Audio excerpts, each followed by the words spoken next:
First of all, I want to say happy retirement to somebody, Ed Lagasse, who worked for many years for the U.S. Fish and Wildlife Service and did countless programs in this community and educated many people about what the Fish and Wildlife does and the river, and just want to wish him all the best. And also, at the end of this meeting, we will adjourn and then go into closed session to do the performance review for our city manager. And then just want to say Merry Christmas, Happy Hanukkah, and safe travels to everybody this year. So that's it. City manager. Thank you, Your Honor. I want to thank Lee Steak Shop and other folks who helped make the holiday event market last weekend get pulled off.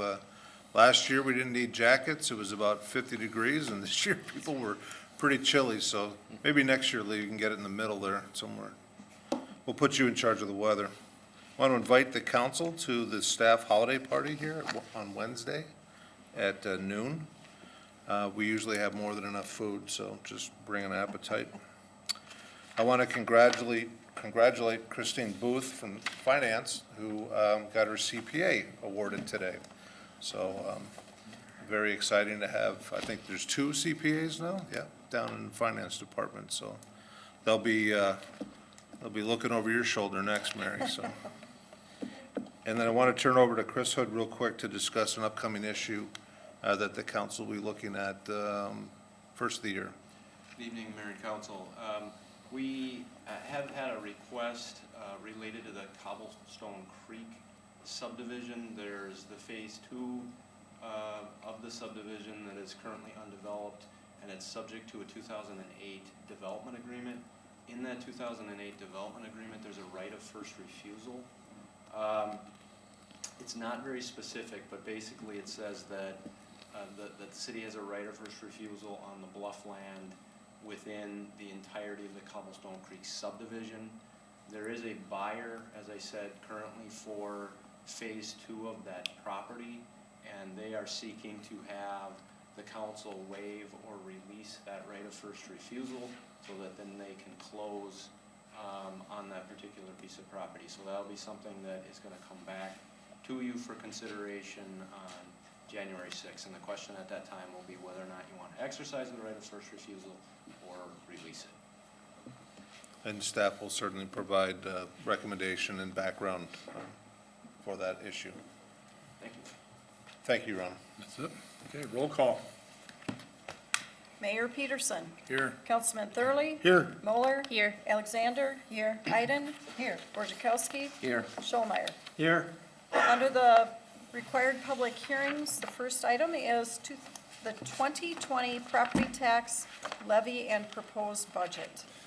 It's a public hearing, so I'll declare it open and ask if there's anybody that wishes to speak. Anybody wish to speak?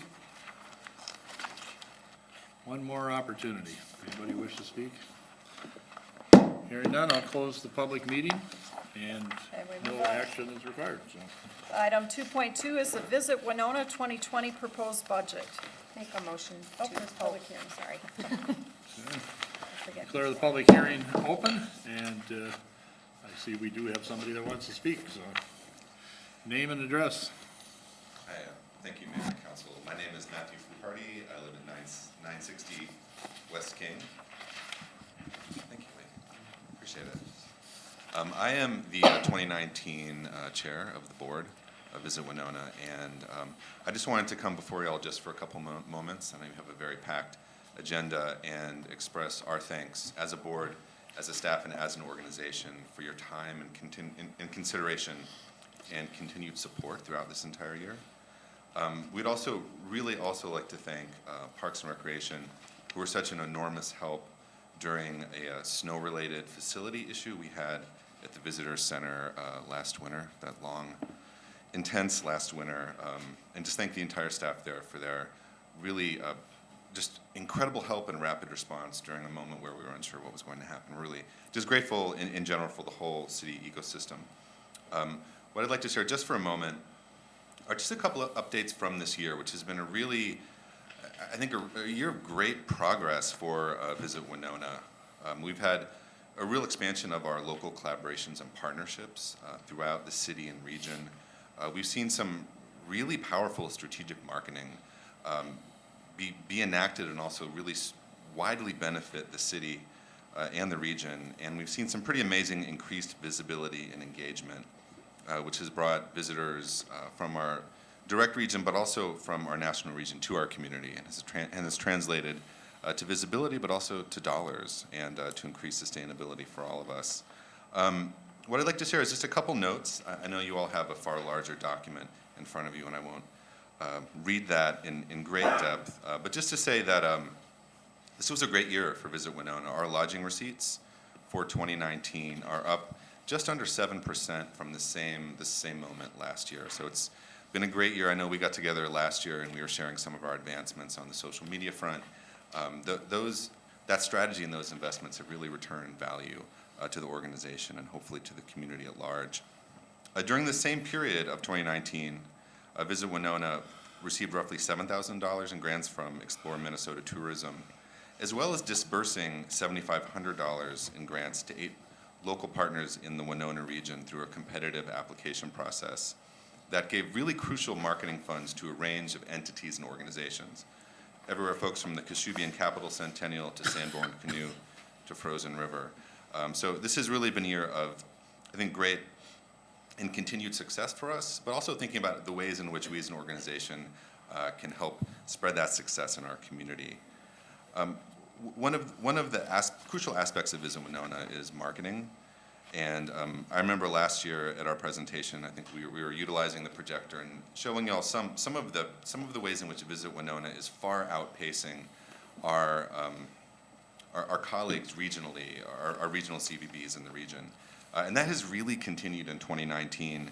We've had a really strong social media presence. We've had fun and quirky campaigns. If you all are on Facebook, it's kind of hard to miss them. You know, they are everywhere. And that's been recognized by folks visiting the region, but also by folks in the tourism industry. Really a whole set of awards that are almost too numerous to mention, but include the Excellence in Marketing Award from Explore Minnesota for our Facebook Live streaming, which was a really enormous boon for how folks within Winona, but also far beyond, got to see our community and got to see the various aspects of the community in action. It also led to an innovation award from a different entity. And just to give you all a sense of what that looks like, we got together last year and shared our progress, and at that point, we had roughly 55,000 folks in our network looking at that work, and that was tremendous success. We've more than doubled that amount in a single year. So at this point, our reach is roughly 132,000, almost 133,000, just on Facebook, and of course we market across other social networks. So we're doing our very best to sort of to spread far and wide the power of what's happening here, and to whether it's folks who we hope are visiting once or potentially moving here, create that as an opportunity, a space for folks to make a mental note and to hopefully plan a visit or even to plan a life here. Kind of with that, Winona has been in the news a lot through a lot of our work in the last year. Magazines, newspapers, blogs, websites.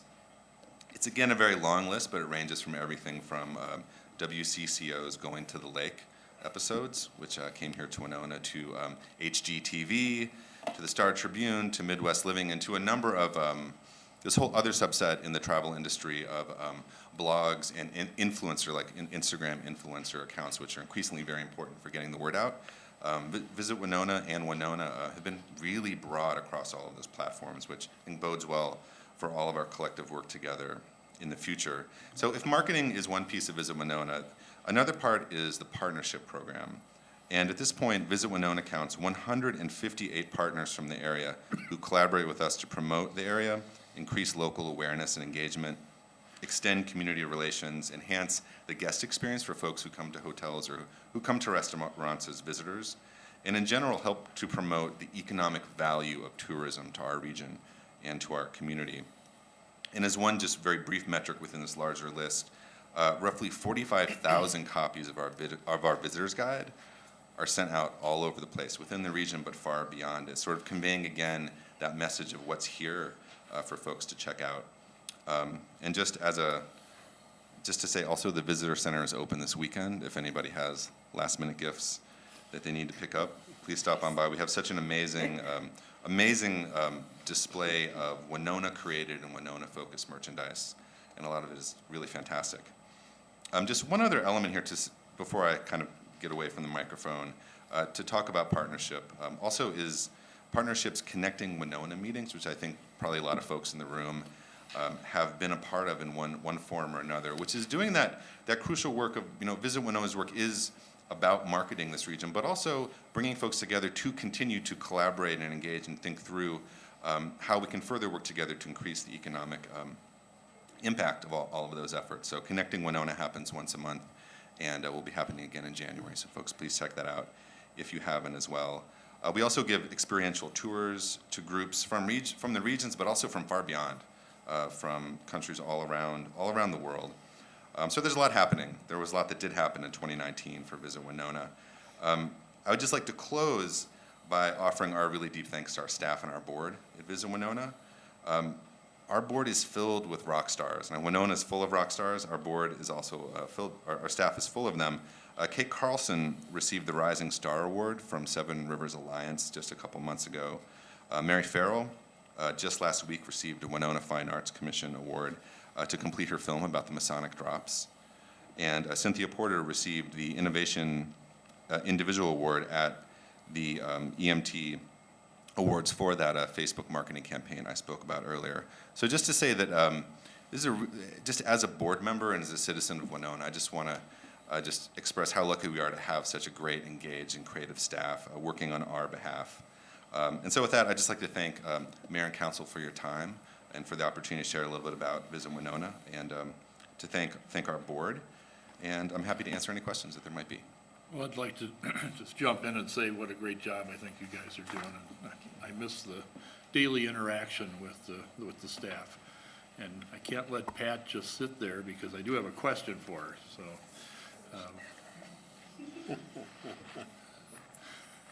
Can't just let you come to the meeting, not say Good something. evening, Mayor and staff. Oops. Yes. Pat, I know that next year there's supposed to be 6 steamboat stops, I think, in Winona, which is more than we've seen in many years. But what do you hear from the Viking River cruises? Where's that at? Do you know? I haven't heard from them in a while. The last time I spoke was to the same contact that Lucy also spoke to. I think she heard lately and told me that they are getting going in 2021, and they have some agreements with some cities in Iowa, but they will not be stopping in Winona, at least for the first 2 years, until they build up their fleet.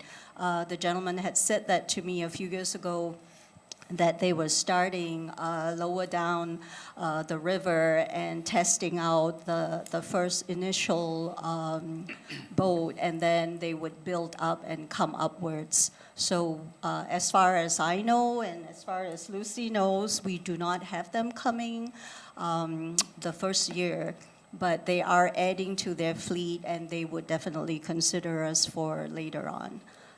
We do have 7 dockings from the American Queen, the Duchess, and the Countess for 2020. Okay. Well, thank you. Thank you, everyone. Anybody else have any questions for CVB? If not, anybody else wish to speak? One more chance. Anybody else wish to speak? All right.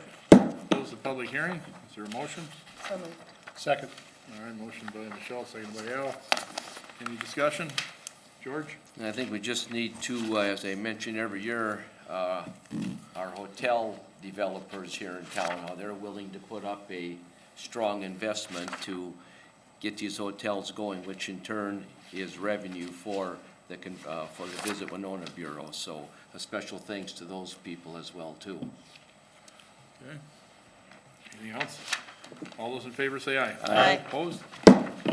Carries. Item 2.3 is the annual public hearing for the Stormwater Pollution Prevention Plan.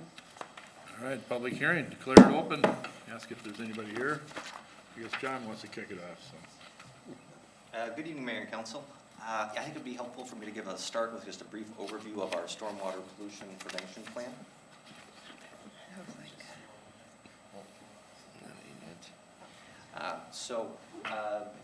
The city, as as an operator of a municipal separate storm sewer system, is required to put together a stormwater pollution prevention plan. A lot of words there, but it's a plan, and this public meeting is a required aspect of it. And this meeting is an opportunity to have questions answered and for folks to learn about our storm sewer system.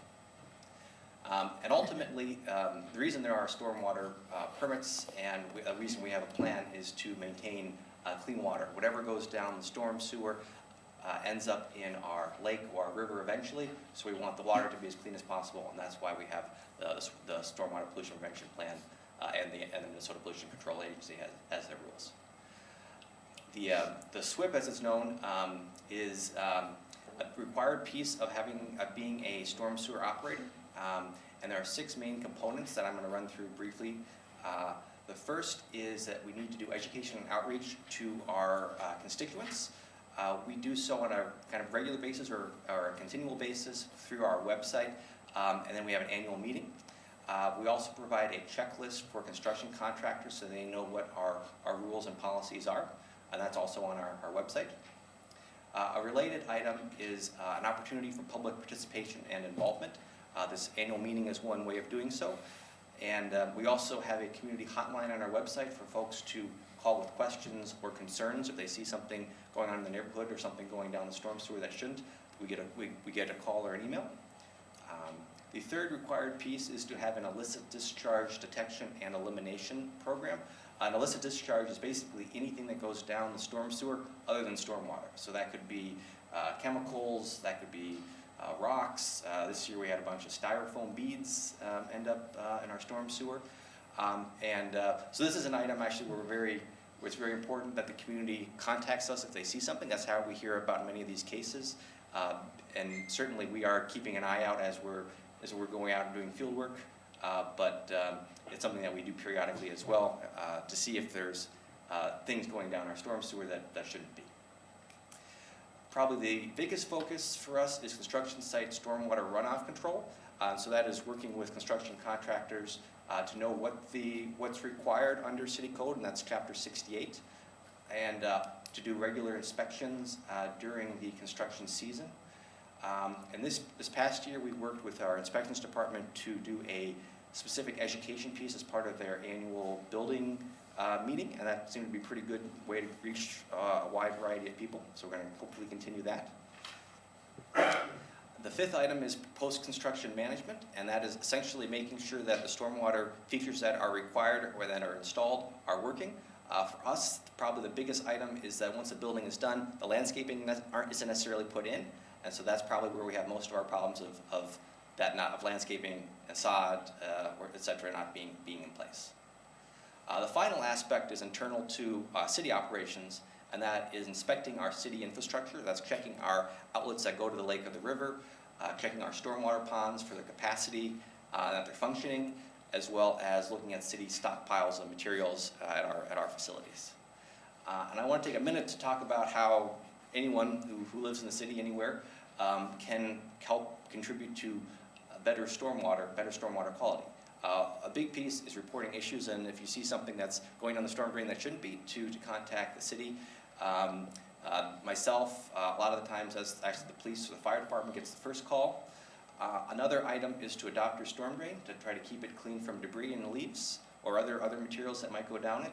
The city does regular routine street sweeping, but there is certainly time between when we're sweeping, and especially in the fall, when there's items that are washing into the storm sewer that are adding nutrients and pollution to our lake. And the third item that's probably very specific to a household or to an individual is to limit use of fertilizer and pesticides. Those can wash off into our bodies of water as well as seep into the groundwater. So that's something that can contaminate water. And I should note that this is the last year of our current MS4 storm sewer permit. The Minnesota Pollution Control Agency updates it every 5 or 6 years, and new permit is going to be effect in 2020. And as part of the new permit, there is going to be increased focus on public engagement and education, as well as pet waste and chloride use which has been something the city has looked at, but has not been a formal part of our stormwater pollution prevention plan. The city will also be taking some steps with the Lake Winona total maximum daily load because there is excess phosphorus in in the lake watershed. And there will be some rules as part of that, part of the new program as to what we need to do for reducing our storm sewer contribution to the phosphorus problem. And with that, I just want to leave my information, open up to questions and comments and concerns. John, how much of a problem are leaves?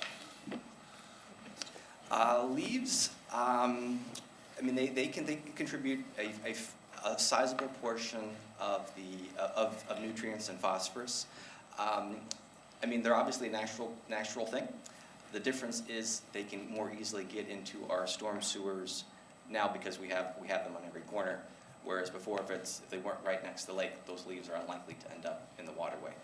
I don't have a good number as to what percentage of the phosphorus or other nutrients are leaves, but I've heard in some metro areas that that fraction can be up to maybe a third of the nutrients entering of a watershed. I know a lot of cities have leaf pickup programs where the citizens will just rake the leaves out on certain days and the city picks them up, and it's hugely popular, and I'm just wondering if this is something, if we would implement that it would also help significantly with reducing the phosphorus. I mean, it could. I mean, we do as part of the street sweeping program, I think it's something in the neighborhood of 300 truckloads of leaves a year. So there's a fair amount that's collected through public areas already. But that's more for what's in the street and not necessarily what's falling in people's yards. I mean, I guess I'd be really interested to know what it would take to implement something like that. I know that lots of cities do it, and it's really appreciated by the taxpayers. I don't know who would look into that, but it'd be Keith. Could you do that for us? Okay. Other questions, Pam? Yeah. Has anyone signed up for the Adopt a Storm Drain program? The city does not have a formal sign-up piece. I know there are members of the community who are doing that on their own accord.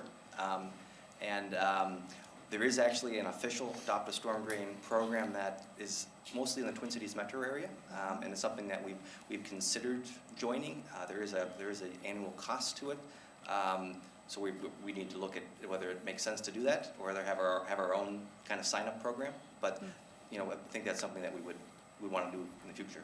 So what do people do if they get involved? I mean, what do?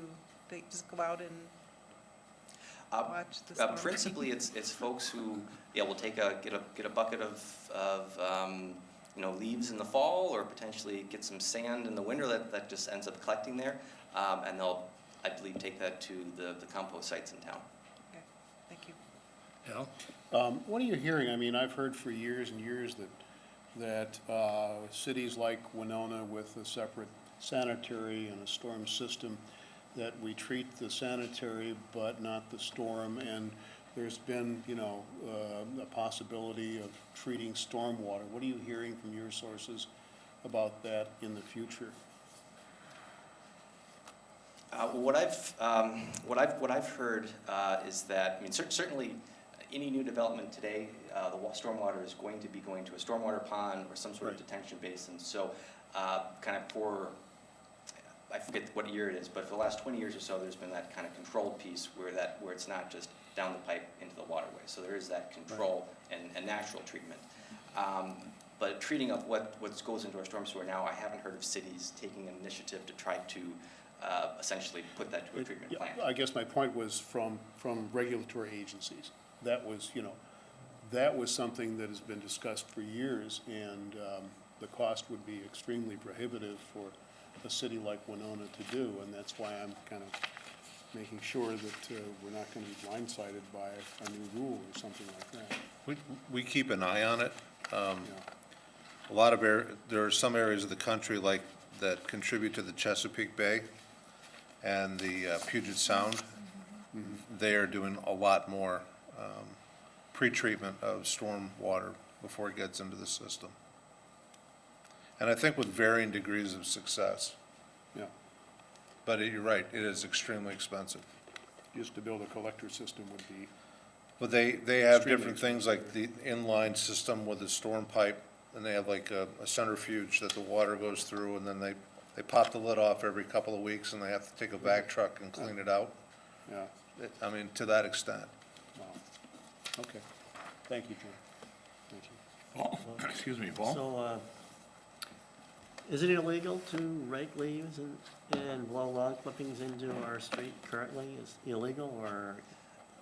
Yes, it is, and that's probably one of the main complaints we get from folks is there people are raking leaves or putting grass clippings in the street. I mean, I can understand if you're gonna do that, and as long as you clean it up right away, you know, that's understandable, but certainly if you're leaving it there, then you might hear from the city. Thanks. Anybody else? George?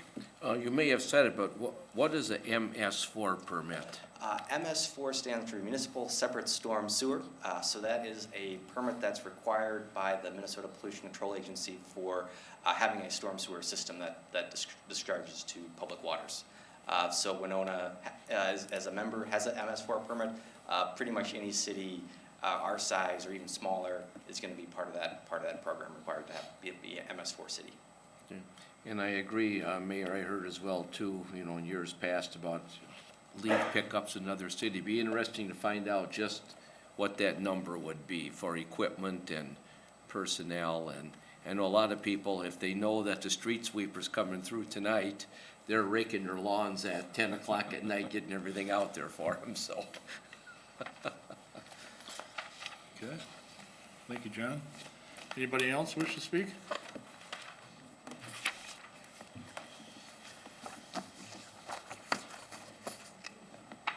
State your name and address.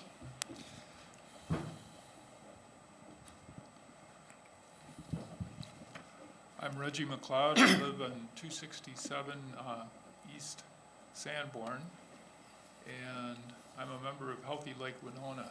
And originally, Healthy Lake Winona was called Swimmable Lake Winona.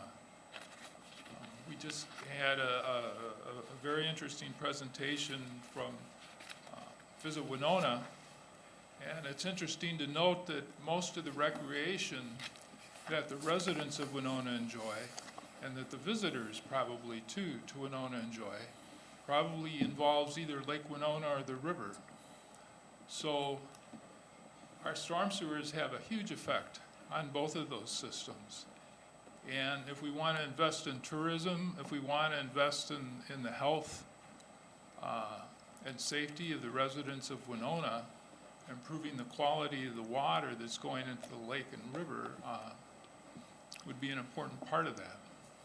When I moved to Winona, the lake was fairly clear, and we had a beautiful beach. There was actually a diving platform out there, and a lot of people used it, and a lot of people swam in it. And it's really sad to see the water in that lake degrade over the time that I've been here. And the same, I'm editor of Big River Magazine, and there's a very similar problem in the lake with nutrients, in the river with nutrients. That's creating the dead zone in the Gulf of Mexico.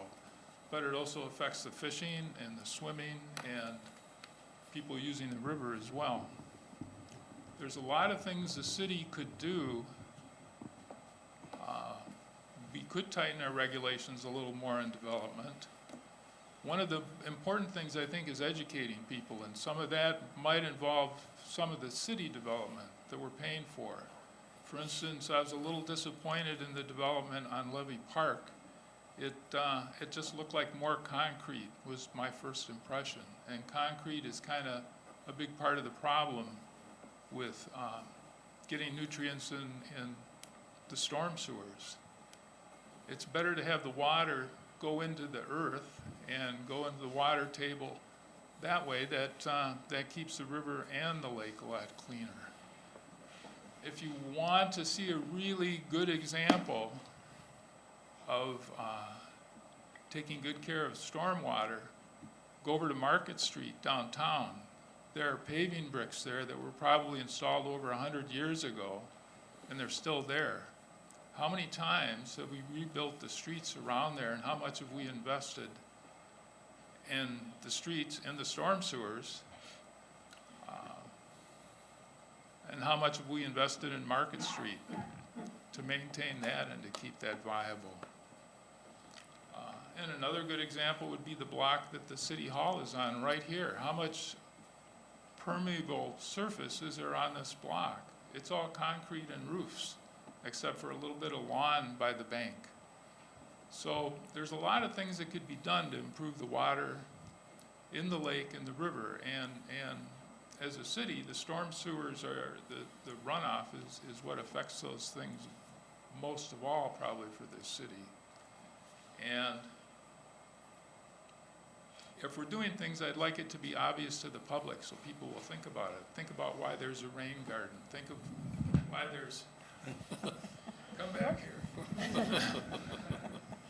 Think about why there's grass. And I think it's, I think it'll help the people that live here. It'll help the visitors. It'll make this more attractive, healthy city to live in. Thank you. Thank you, Reggie. Anybody else wish to speak? I won't be this long. There's only a couple sentences on each page. Thank you. My name is Helen Davis. I live at 701 Johnson. It happens to be a corner with a storm sewer grate and two big boulevards. So I took a few years ago to just watching what happens with storm grates, and it's all very interesting. But I won't tell you about all that. When I was thinking of what to say tonight, it occurred to me that the first thing I wanted to say is that whatever we allow on our city streets, it comes back to bite us, no matter what. We're going to have to live with it forever and ever and ever, because mainly because it gets washed into our rivers and lakes. As residents, we fertilize our lawns and sidewalks too. Many people in my neighborhoods fertilize their sidewalks. Hard as that Fertilize? is to believe. You said fertilize their sidewalks? Well, yeah, because it's shorter. They can just make a couple passes. They don't have to do, the boulevard gets in the way and that's really short, you know. So they just run it all over and you just walk all over in it in the summer in my neighborhood. Okay, so we fertilize it. It washes into the lakes. It results in algae bloom and all that silty, all that other things. Too many nutrients in the lake. We rake our leaves into the streets. The city tries to come along and pick them up. In the winter, the city salts the streets, it sands the streets, and there's a lot of gravel in that sand. And it plows the streets all winter. And in the spring, we residents, many of who have raked our leaves into the street all summer and fall, to the city's despair, I am sure, but in the spring, when it all melts, our boulevards have, I've measured 2 to 3 inches of gravel and salt and asphalt, some as big as my hand, pieces off of the street. I live on a street that's not very well maintained, corner of Mill Street in Johnson. And every time that plow comes by in the winter, wonk, and it all goes up on the boulevards. So for a few years, many of us tried packing it in tiny little boxes and then hobbling to our garbage things, but the garbage men won't take this away. It's very, very heavy stuff. And I want to tell you what I ended up doing just because I got so mad about it, and my back got worse and worse over the years, is I rake it all back into the streets and I shove it into the middle, because in the spring and summer and fall, the city brushes the streets and they pick it up. It goes into machines and then they can dump it. And I think this is not even a good way to deal with this problem, but that's what I do because I do clean the grates and get rid of all that myself. So it seems like there's just a love-hate relationship going on between city residents and the city street department. And nobody's to blame for this, really. We're all responsible. My plea tonight is that we work together to figure something out. The city street department is one of the hardest working departments I've ever seen. They're out there all night. When I stop and talk to them, which I do often in the summer, it's always very interesting learning how long they've worked and what neighborhoods they've been in and how long, and how little machinery they have. I can't imagine a worse job than trying to coordinate that department. I really can't. You have the weather as a variable that you can't ever count on. So there's a lot of grumbling on the resident side of this equation. I never hear any from the street people because they aren't going to complain to me, and I'm sure they don't have time to do that. But I think that we can work together better. I think that there's a way that if we just could sit down and figure out the problems, that we could maybe not solve the problems all at once, but we could certainly get a better method.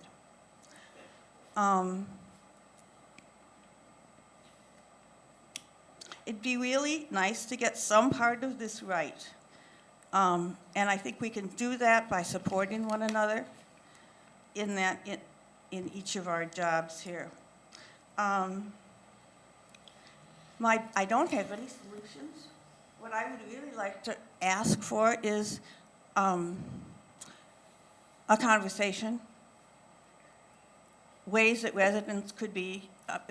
Right now, there's a lot of blaming. Residents rake all their leaves in the streets, and we blame the city street department for all kinds of things. And I'd like to see that stop. And as fun as it is sometimes to do that, it is, get out with neighbors and complain about things like that. I think that we can do better than that, and I'd like to see us do it because really, the other thing that occurred to me was that city streets are gateways to pollution. Whatever we put on them, they aren't in and of themselves, but whatever we put on city streets is a gateway to possible pollution, and we're really good at that.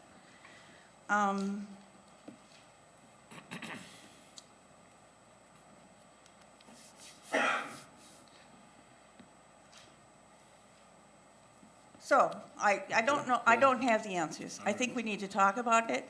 I don't feel like there's much sense in me calling the street department or talking to the director, simply because they're busy and individual complaints aren't, that's not the way to do things. But I think that if we could just identify some problems, figure out possible solutions, I can't imagine it's rocket science. We all do that separately on our own little plots of land. But if we got some wholesale kind of solutions to this for city residents anyway, and could be more helpful to the city street department, it would be a good idea. That's all I have. Thank you very much for your comments. Mm-hmm. Anybody else wish to speak?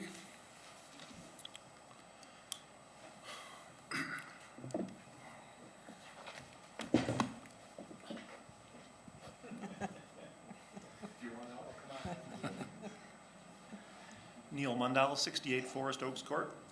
Like Reggie and Helen, I'm a member of Healthy Lake Winona, a citizens action group in the city.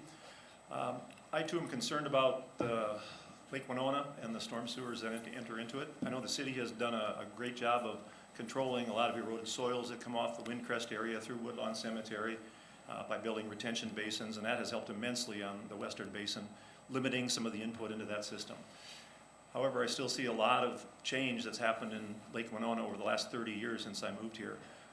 The quality of the lake has changed dramatically, in certain cases for the good. The dredging that happened now 20 years ago has dramatically turned around the East Basin in terms of the fisheries, and the fisheries are now the best that they've been in the last 50 years in that lake. I can't say the same thing about the West Basin, because that didn't get the same treatment at all. And so I would encourage the city to be more innovative in their thinking in terms of trying to look at ways that they can manage discharges that are coming into the lake from the storm sewers. I worked with the city staff about 25 plus years ago on the dredging of Lake Winona. We developed a lot of good plans. We had some good efforts put together to do that, and we thought it was kind of crazy that we could raise that much money and get that much done, but it's been a good effort. And prior to that, we also came up with some other crazy ideas. One of those was actually to build a storm sewer interceptor line along the entire north shore of Lake Winona, taking all the storm sewers that drain from the city and diverting them to the ditch that's on the east side of Mankato Avenue. At the time, they estimated that was $10 to $12 million. I'd hate to think what that costs today. But that was a dramatic idea. That was one of the alternatives that was laid out at the time. And so that's the kind of thinking, not necessarily that approach, but that's the kind of thinking I'd like to see the city undertake now. What are some solutions to trying to control Lake Winona, control the inputs that are being brought into there? Because at the time when we dredged Lake Winona, we estimated it gave the lake another 50 years of life. That's already 20 years ago. And again, the West Basin got none of that treatment. So its time is coming. I teach limnology at Winona State, and I talk about lake succession. I see in the West Basin lake succession happening very quickly, filling in, changing dramatically. I did some surveys last year on the common carp population, and according to some numbers that the University of Minnesota researchers find, the common carp have now reached a size or a number in that lake where it's basically a tipping point. Things are going to change fast now with the numbers that we have there. And so a lot of things kind of roll into the same ball of wax here. Everything is tied together, and anything that the city can do to think about improving the quality of Lake Winona will not only benefit the health of that lake, but I think also our community at large. Thank you. Thank you. Anybody else wish to speak? One last chance. Anybody else wish to speak? Hearing none. Close the public hearing. And we'll move on. And the next item under the petitions, requests, and communications, item 3.1 is the extension of the Wesley United Methodist Church parking lot lease. Move to approve the parking lot lease. Motion by George, seconded by Paul. Discussion? Hearing none. All those in favor say aye. Aye. Opposed? Carries. Item 3.2 is the Kashubian Capital Centennial 2020 events.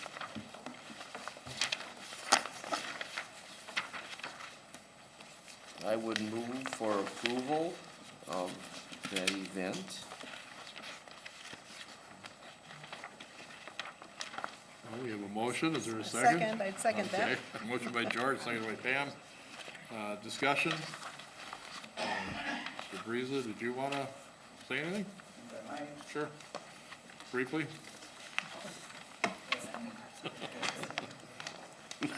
Good evening, Mayor, Council, staff. Tim Breeza, 2 Washington Street, 201, a neighbor. Once every 100 years or so, we get an opportunity to celebrate our heritage, our Polish Kashubian heritage.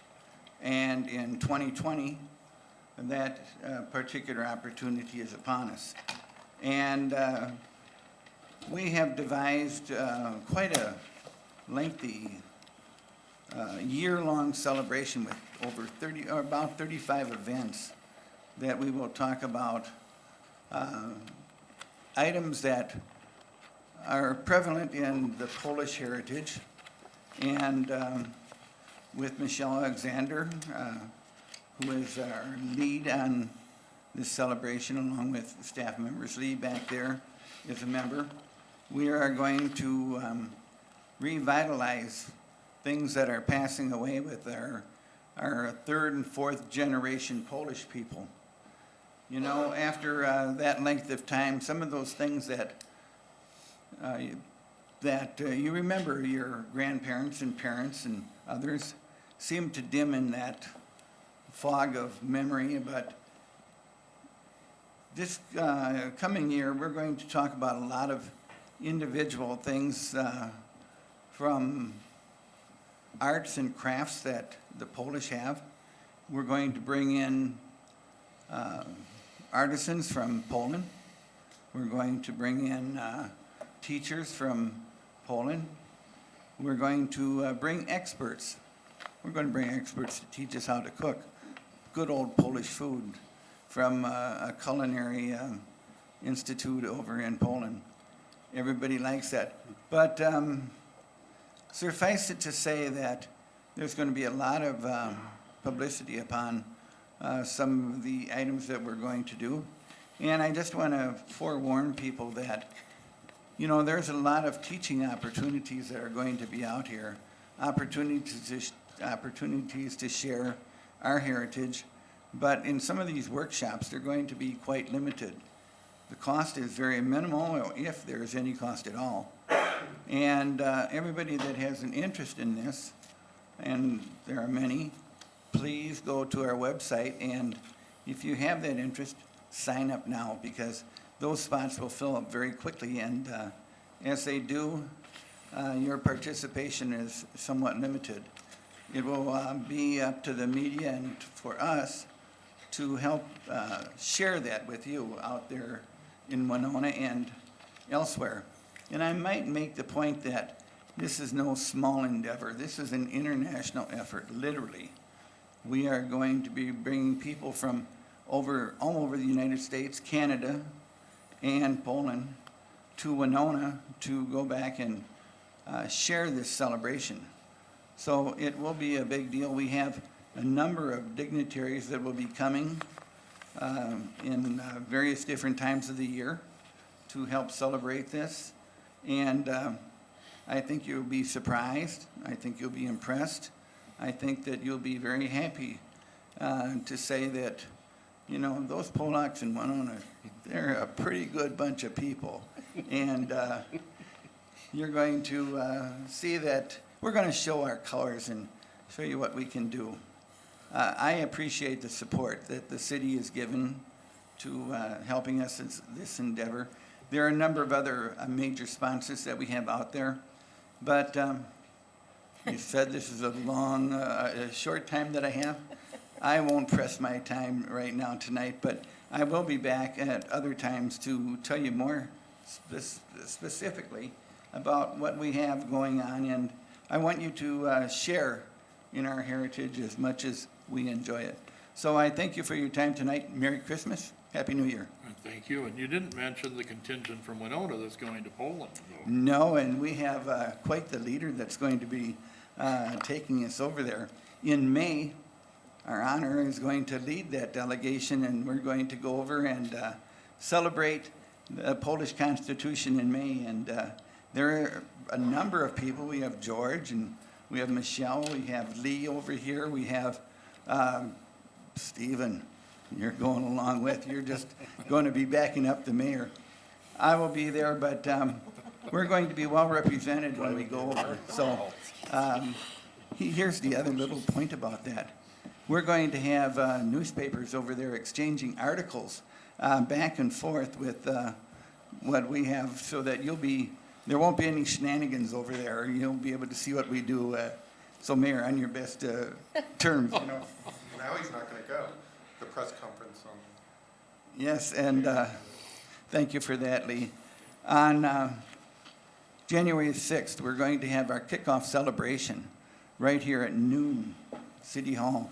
We're going to be announcing formally our intentions, and there's going to be some great visual aids that we're going to have in the building. I'll leave that as a surprise for you, and hope that everybody would be here. You're all invited. Well, thank you very much. It sounds like an exciting year. Did we vote? There's a motion. Okay, I didn't think we voted. Any further discussion, comments? Michelle? Oh, no, I think it's better if I let Okay. the other side do it. All right. All those in favor say aye. Aye. Opposed? Carries. Item 3.3 is the Prairie Island Campground Front Porch Management Report.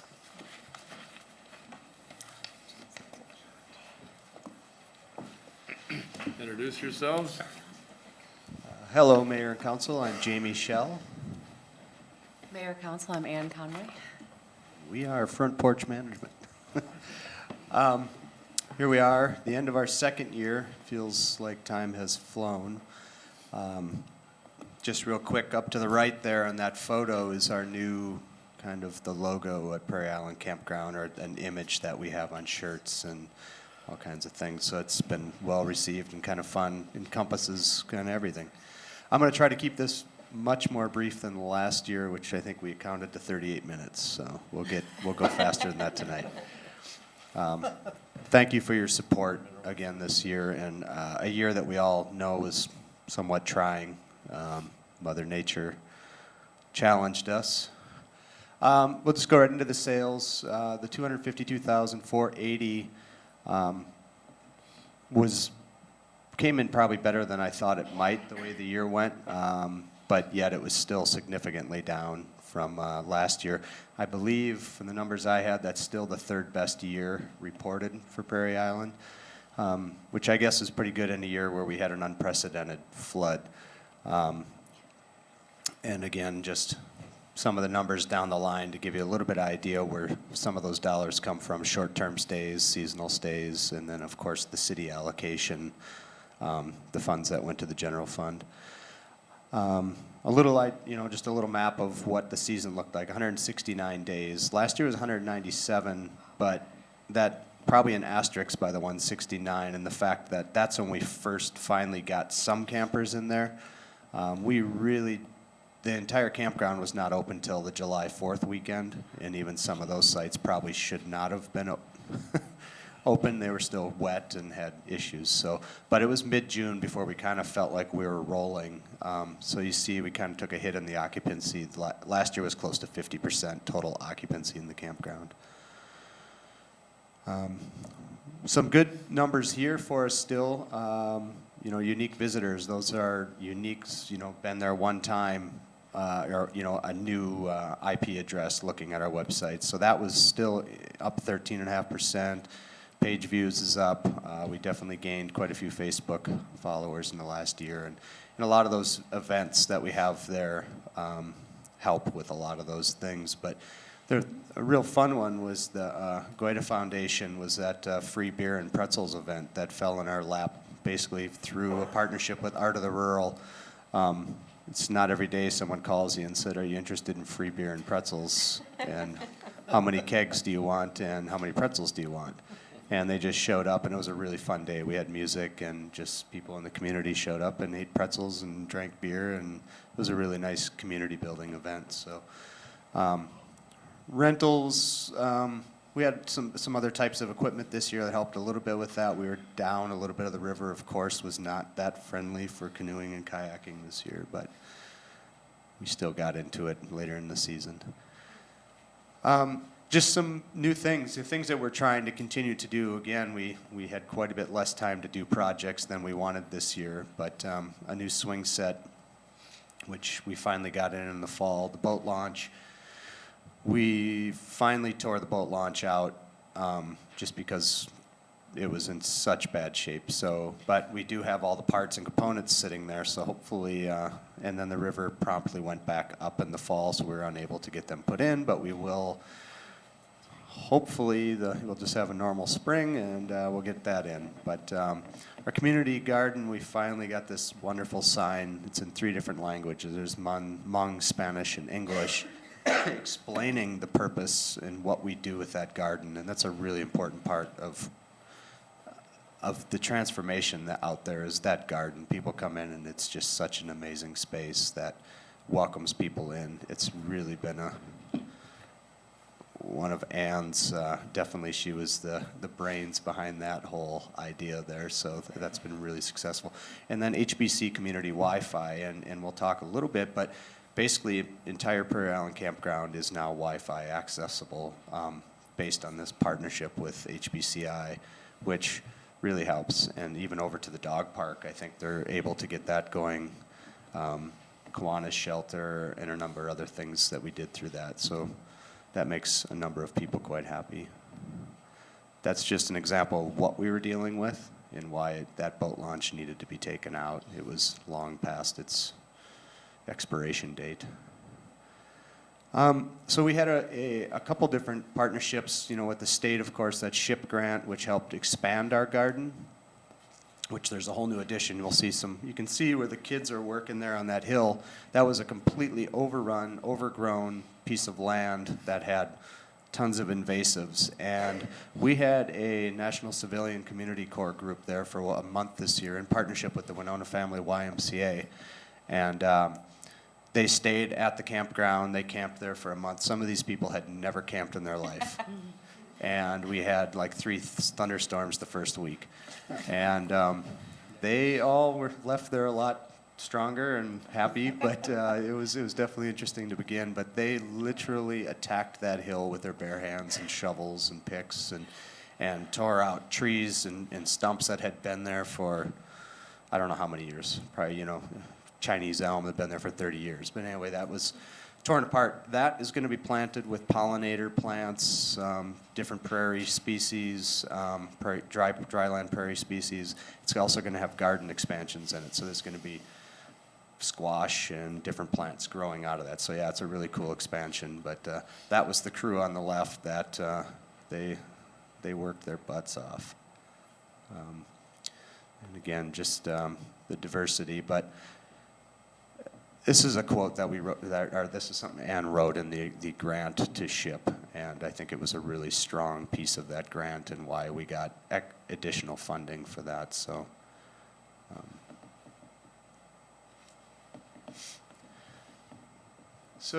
just some more things that started to happen. Some funds that council approved for us last year are kind of helping us do some of these things on this list. The plan for the riverfront, with an excavator so busy this fall, we were unable to get some of this initiated, but we still have plans for redoing a whole bunch of stuff in the primitive side of the campground along the river that is going to help with a ton of runoff issues. Some of the stuff we're talking about this evening earlier.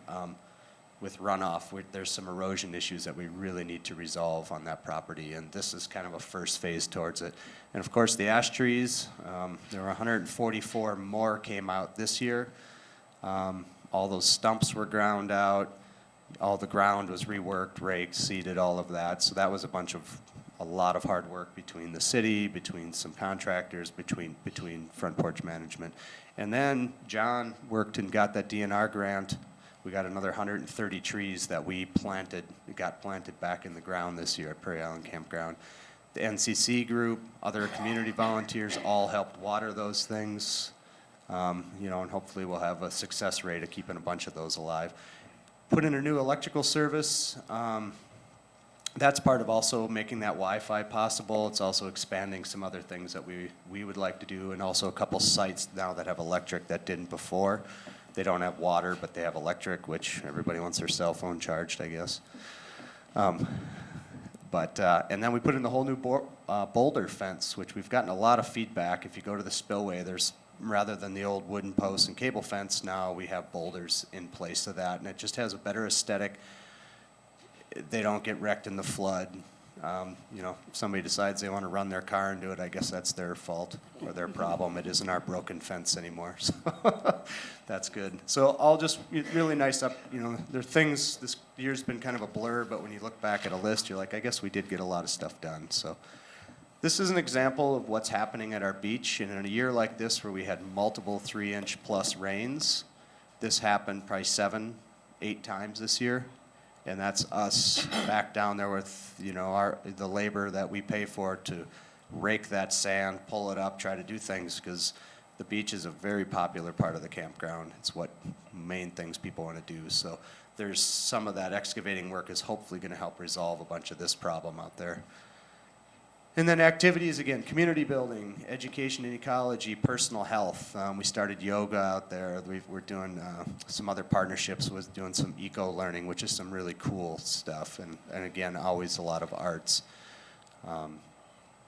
Happy Dancing Turtle was a blast this year. Such a great organization to work with, to take the kids out there scooping bugs. And Manitou does Kung Fu for kids, and they do all this really fun programming.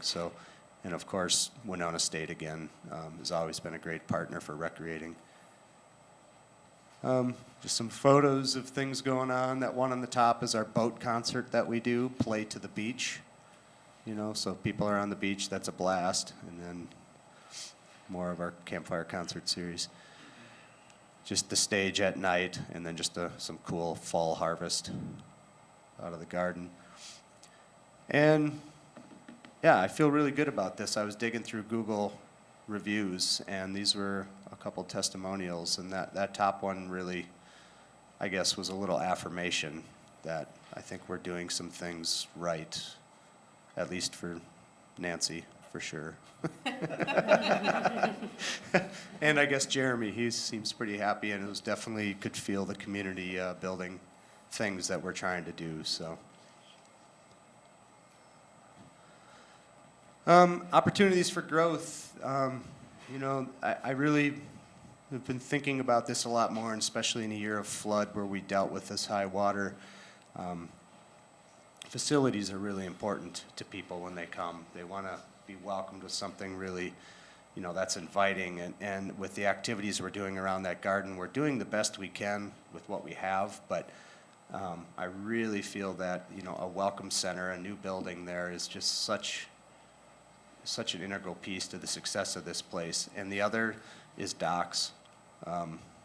People really miss the docks. That just something about that feeling of standing on a dock out into the water is just something we hear constantly from people. And we got a couple docks last year, but there's more that could be definitely added. But I'll talk a little more about the Welcome Center here shortly. But programming, hosting events just like we're doing, you know, recreation opportunities that you've all been working hard on and talking about, and staff have been in town, are just really important to our camping, to our campground, that hopefully those happen.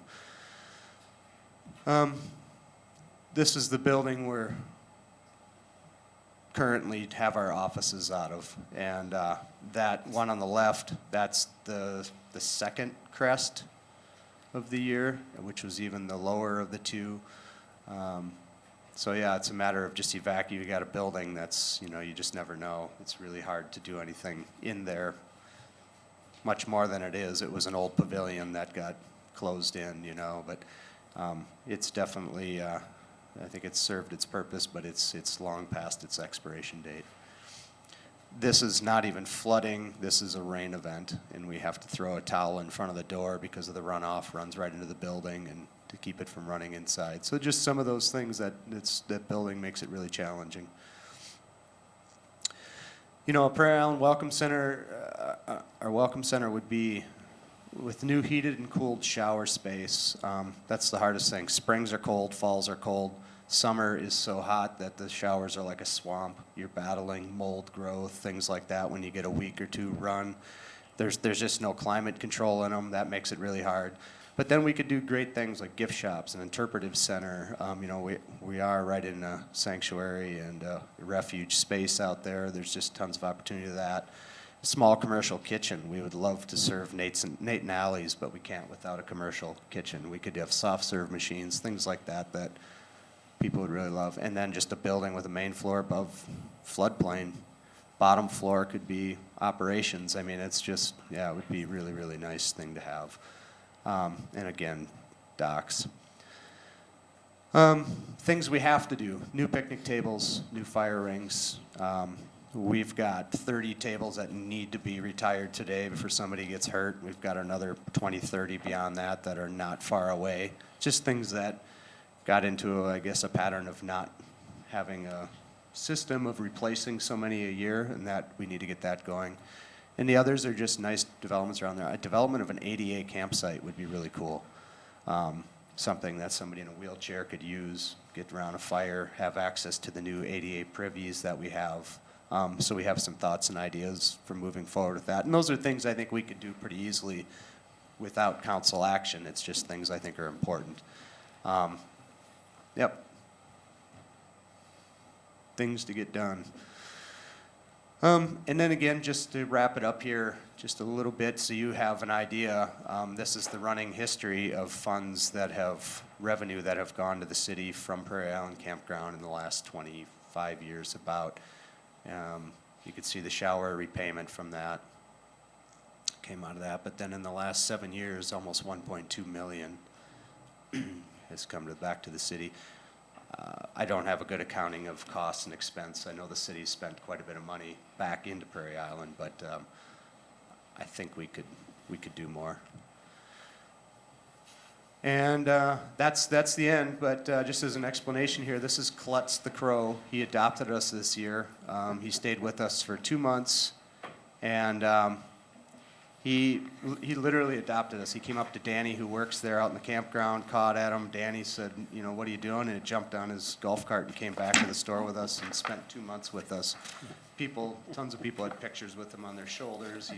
I'd be on my bike and he'd be on top of my head riding around. So that was his proudest day when he flew to the top of the tree, because he couldn't fly when he came to us very well. And then shortly after that, he attacked a fire and burnt his wings and couldn't fly again. So that was the highest we ever saw him fly. But and then he just disappeared. But one day, but Klutz was a great hit this summer. So, all right. Well, thank you, Council. Oh, thank you. Thank you. Doing a good job out there. I like the community atmosphere. I agree with the one comment. I think it's great. Good work. Thank you for the support. Now, the gardens and the native plants is a wonderful thing to do, educating people about that. Great, good deal. All right, thank you. And under new business, item 5.1 is the 2020 final tax levy and budget, and there are two resolutions. Well, I would make a motion to adopt the final 2020 property tax levy and the 2020 final budget with the attachments included. I'd second that. Motion by Michelle, seconded by Pam. Any discussion? Hearing none. All those in favor say aye. Aye. Opposed? Carries. Item 5.2 are the resolutions for the government accounting standards. I would move to approve the governmental accounting standards. Second. Motion by George, seconded by Michelle. Discussion? Hearing none. All those in favor say aye. Aye. Opposed? Carries. Item 5.3 is the agreement with Borkowski Towing for the inspections department. I would move to approve that agreement. Second. Motion by George, seconded by Eileen. Discussion? George? Yes, thank you. Just for clarification, Borkowski has the towing. I am Borzakowski. I am not from the towing company. Thank you. All right, glad we got that straight. Any other, Paul? So this says junk vehicle ordinance.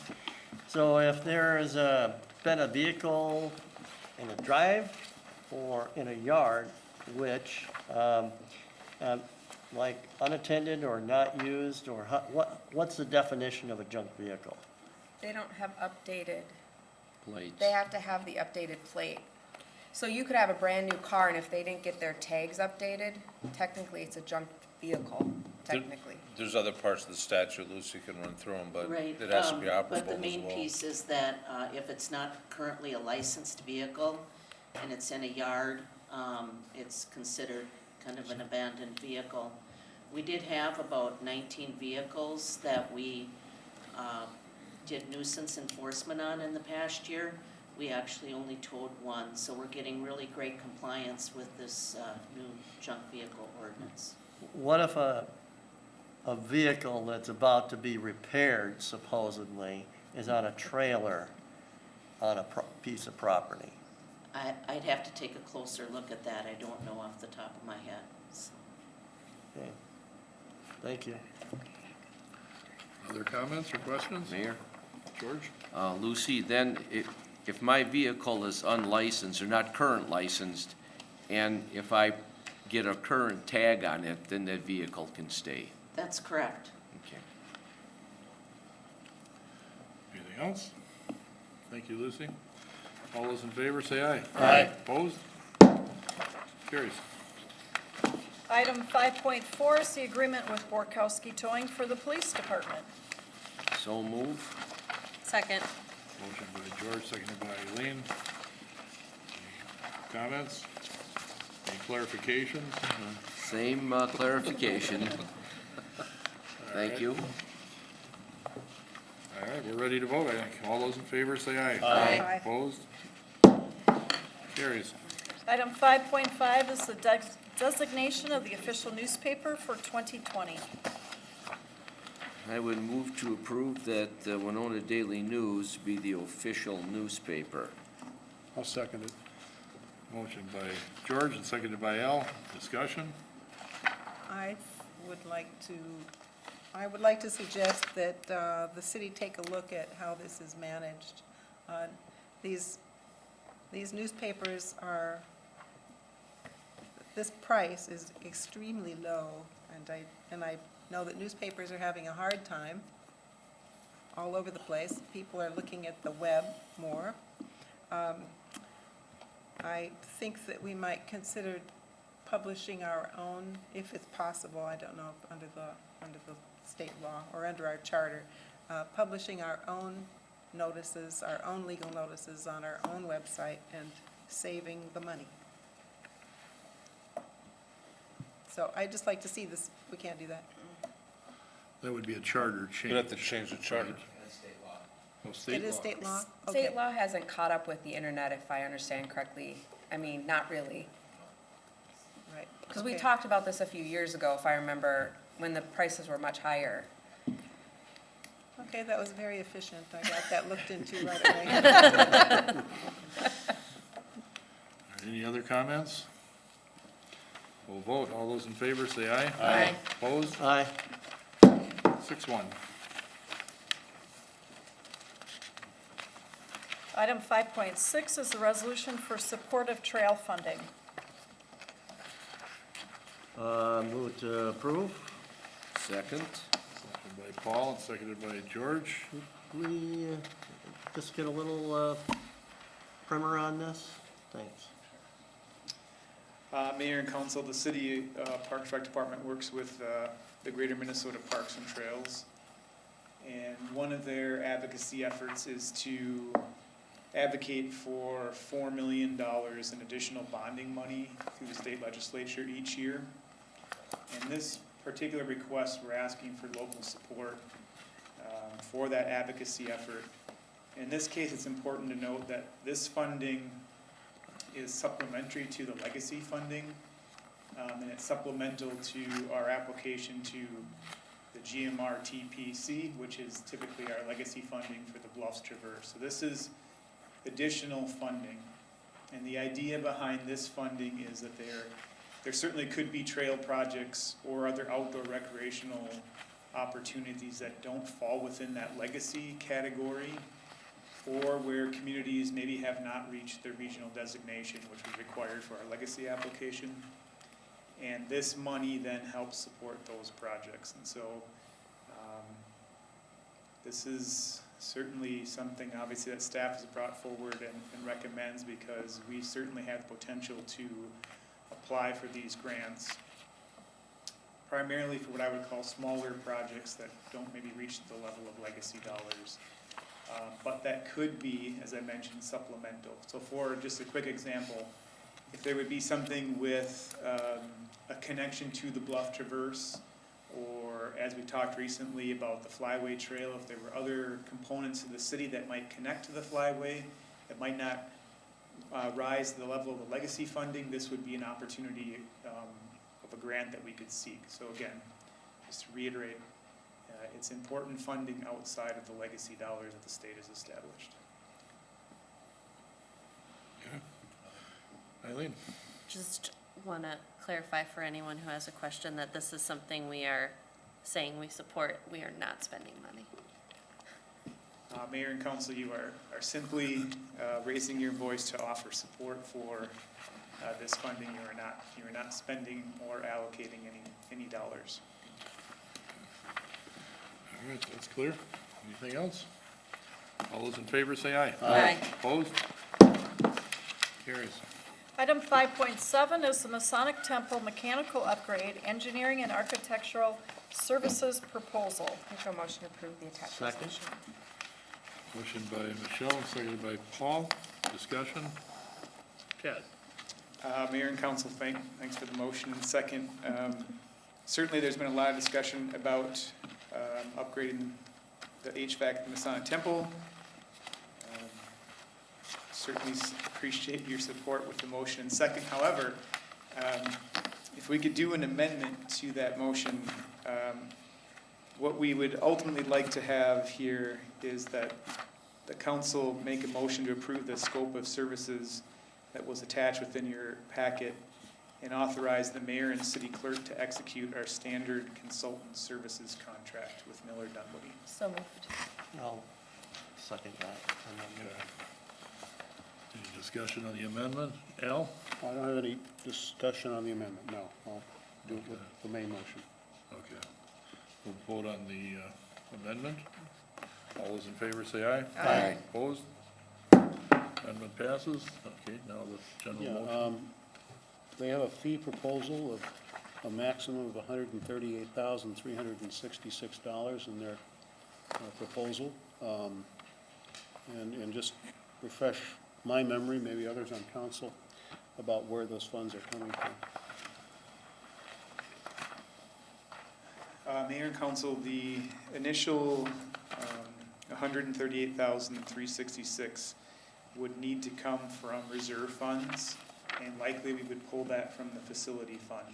Okay. The resolution that we also need a motion on then signifies that the council plans, or the city intends to borrow money for the total project, which is estimated, roughly around 1.8 million. This is what this will help define that amount. And that this 138,366 is then reimbursable, meaning that when you borrow the money for the total project, we then reimburse the facility fund for these design services. Thank you. Thank you. Any other comments? We've talked about this a lot, and it seems like something that we've been all wanting to do for a while. Michelle? It was nice to go there tonight and see the possibilities beyond stage use, and I can see that by doing this, we open up a lot of possibilities for the building's use. And it's a long time coming. Yep, year-round. It's a long time coming. Paul? I would second Councilmember Alexander's comments on the options for use for the facility. I do have a question about, and I'm trying to think of the name of the type of loans, and now it's escaping me. Are there any energy efficiency, low-interest loans or of the like that we can apply for or use on this HVAC upgrade? Mayor and council, in our proposal for Miller Dunwoody, they did not address that. We did ask them about any mechanical rebates, if there could be any Excel, the name is escaping me as well, rebates. And we will ask Miller Dunwoody to help assist with us in looking at all those possibilities to see if we can get rebates or any,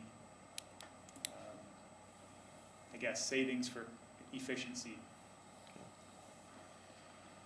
Any other comments?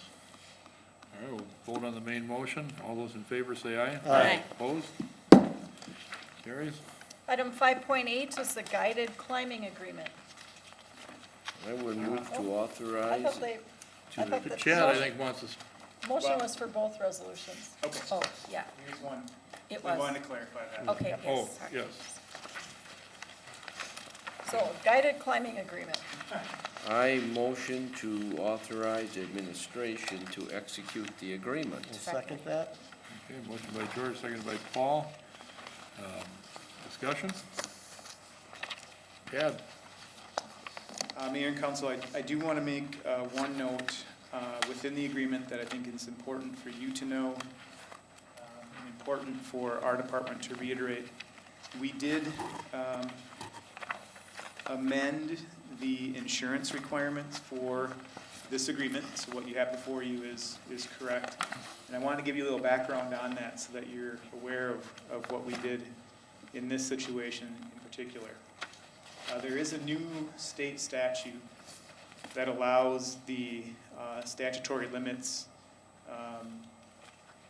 to decrease if the activity is an outdoor recreational activity and, which is important, if the entity that we're doing an agreement with is a nonprofit.